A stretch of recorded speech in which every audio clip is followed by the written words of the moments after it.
面对新冠疫情，根据研究，疫苗接种必须要达到6.5%到7%的覆盖率，才能达到群体免疫。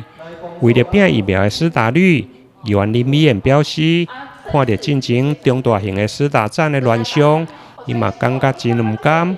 为了避免另外一波的群聚，要求市府应该要来面对，袂用的再发生。至于进前特定族群的造册，卫生局长嘛回应。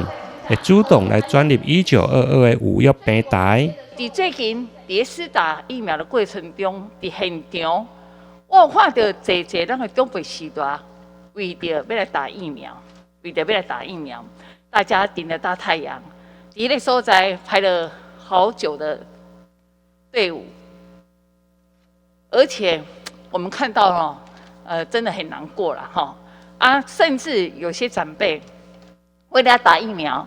奔波了4、5个地方，但是我也嘛是无打到疫苗，我们真的非常非常的心疼。我想市长，你透过媒体，你嘛有看到这个我们打疫苗的乱象啦。所以市长，你感觉这个现象，你这个感受如何呢？市长，你跟我讲一来。当然是很不舍看了刚刚的起源，但是很多事情我们都是要。